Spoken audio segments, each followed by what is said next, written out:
de frente hoje com um pastor evangélico dos mais conhecidos e polêmicos do Brasil. Silas Malafaia é carioca de nascimento, mas abraçou uma fé que ultrapassa fronteiras. Malafaia tem o dom da palavra, poder que ele exerce há quase 30 anos em programas de televisão transmitidos aqui, nos Estados Unidos, Europa e África. É líder da igreja Assembleia de Deus Vitória em Cristo e combate abertamente a homossexualidade e o aborto. Silas trouxe esses temas para as últimas campanhas eleitorais, o que lhe rendeu alguns processos e muita publicidade. Recentemente ele foi citado pela revista americana Forbes como um dos pastores mais ricos do Brasil. E não deixou por menos, disse que vai ferrar a Forbes. Pastor, antes de mais nada, muito obrigado pela presença aqui nos nossos estúdios. É que agradeço. Vamos começar pelo assunto mais atual, pela Forbes. Sim.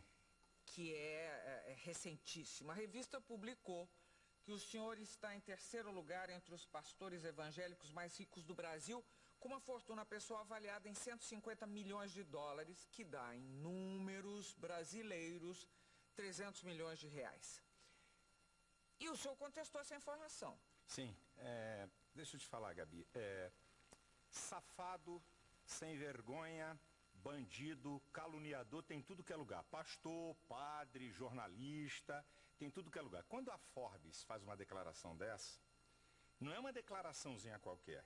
Eu vivo de quê? Eu vivo de que pessoas acreditem em mim para darem ofertas, é verdade? Porque eu sou um pouco diferente de outros pastores. As ofertas que eu recebo é mais de gente que não é da minha igreja. Eu sou pastor de igreja há 2 anos e meio. Então, há 30 anos eu sou conferencista e tenho programas de TV e recebo verbas de pessoas que não me conhecem de perto. 80% são evangélicos e 20% é gente de tudo que é religião. Então, quando eles falam isso, o que subentende? O ser humano é um ser inteligente, que raciocina, que pensa. Bem, esse cara tem 300 milhões, está roubando de gente. Não, roubando não. Está metendo a mão. Mas eu gosto de ser, desculpa, eu sou muito franco. Esse cara está com essa grana toda porque está metendo a mão em alguma coisa. Aí vamos lá. Onde é que está a mentira e a safadeza? Primeiro, minha declaração do imposto de renda, eu vou fazer porque você tem credibilidade. Estou sendo honesto. Se eu tivesse no outro programa, um outro jornalista, mas como você é uma jornalista de muita credibilidade, então exclusivamente aqui para você, aqui, e no meu programa de TV. Porque eu não devo nada, não tenho nada a temer, eu tenho aqui o espelho de bens do meu imposto de renda, tá aqui. Coisa sigilosa que ninguém dá, ninguém abre. Eu estou aqui com ele. O meu imposto de renda, depois você pode olhar o final, onde diz sobre o patrimônio que eu tenho, é 4 milhões de reais. Nesses 4 milhões de reais, tem 2 milhões do capital da editora Central Gospel, porque você é obrigado a declarar o capital, né? Quando você abre uma empresa, qual é o capital dessa empresa? Então isso entra no imposto de renda. Então eu tenho uma casa, 6 apartamentos, 3 meus filhos moram, 3 eu comprei em comodato de construção, que ainda faltam 30 prestações em Vila Velha, de um construtor evangélico. Eu tenho um apartamento em Boca Raton, que está aqui a declaração de bens do Banco Central, ela está aqui. Comprei por 149 mil dólares para pagar em 30 anos. Se eu pegar esse patrimônio atualizado, porque você na declaração do imposto de renda, você põe o dia que você comprou. Mas se eu pegar isso e atualizar o valor que vale a minha casa, que aqui está por 800 mil, porque foi quando eu comprei, eu vou ter aqui de patrimônio atualizado de valores de hoje, 4 milhões e meio, ok? Aqui tem 4 milhões porque tem 2 milhões da minha participação na minha empresa. Então, se eu tirar isso e atualizar, então o que a Forbes está falando, primeiro, é mentira. O jornalista, o correspondente, eu acho que ele vai perder o emprego, porque eu vou processar a Forbes nos Estados Unidos. Eu não vou processar aqui. Aqui não tem graça. Eu vou fazer doer lá, porque eu acho uma safadeza você denegrir, porque se eu tivesse, eu também diria. Porque há 25 anos eu não tenho salário de pastor. Eu sou pastor há 30 anos, tive salário por 5 anos, não que seja pecado errado, é bíblico. A Bíblia fala até que o pastor tem que ganhar muito bem, pela Bíblia, que ele tem que ser muito bem tratado. Mas há 25 anos eu não tenho salário de pastor. Há 25 anos eu vivo de quê? Como conferencista, eu talvez seja o pastor que mais oferta ganho quando prego fora, porque estou na televisão, essa coisa toda, e da minha editora. Para você ter uma ideia, nos últimos 5 anos, eu vendi mais de 1 milhão de livros meus por ano. Mais de 1 milhão. Eu sou o pastor que mais vendo livros, Eu sou o pastor que mais vendo palestras em DVD e em CD. Então, eu não posso aceitar que uns caras venham dizer uma coisa com o objetivo, que esse é o objetivo, é colocar um bloqueio na sociedade, que tudo que é pastor, o que ele tem, ou foi roubado dos fiéis, que é um bando, desculpa a expressão, de otários, certo? Então, eu fiquei nervoso com esse negócio. Eu vou contestar um pouco. A revista Forbes é uma revista que trata basicamente de fortunas.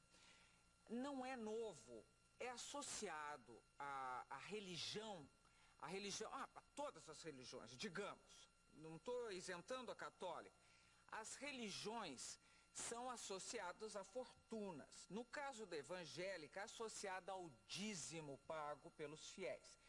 E aí levanta-se a questão tem sempre esse mistério do dinheiro em torno da religião evangélica, que vem do dízimo, etc. e tal, que sustenta as igrejas. Também vem com dízimo. Também, estou dizendo. É dízimo também. Não é obrigatório, mas tem. Verdade. Não é obrigatório. Sim. Agora, no caso, esse interesse por essas fortunas que aparecem nas pessoas associadas à religião, por que não seriam do interesse da Forbes? Ela trata de outras fortunas, ela trata de fortunas de muita gente. Ela cita o Ike como o Ike Batista, ela cita todo mundo. Por que não citaria os brasileiros associados à religião? E mais, a revista se defendeu citando fontes. Ela disse Ministério Público, mentira, Polícia Federal, mentira, e imprensa. Mentira, primeiro, não tem um dado na imprensa, seja jornais ou revistas, não tem um dado para ele declarar que eu tenho 300 milhões. 2, a Polícia Federal e o Ministério Público Federal, que são instituições de muita credibilidade, legalmente, eles não têm autoridade de falar nada de ninguém. Só tem um órgão, Receita Federal. E que para falar do que eu tenho, um juiz tem que autorizar. Porque sigilo fiscal, sigilo de patrimônios, sigilos bancários, só um juiz pode quebrar. Então eu disse para você, a Forbes pode falar da fortuna de qualquer um, mas fale dos que tem.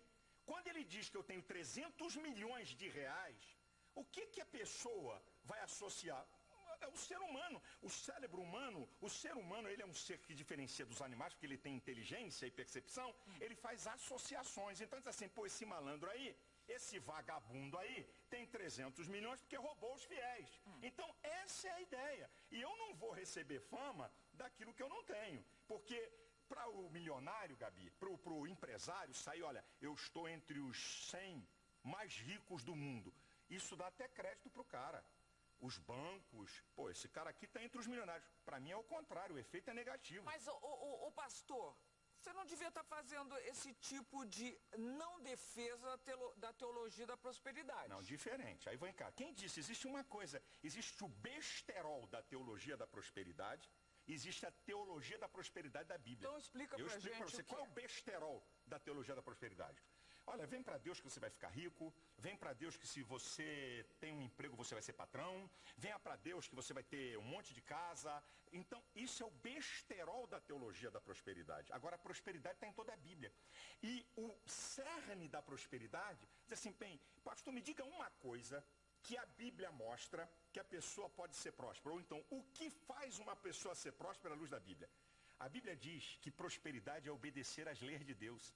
Tem um salmo, que é o Salmo 112, que diz assim, bem-aventurado o homem que teme ao Senhor e que obedece os seus mandamentos.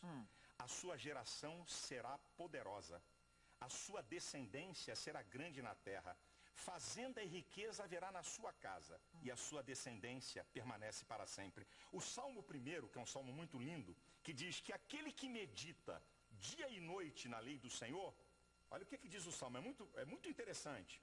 É como árvore plantada junto a ribeiros,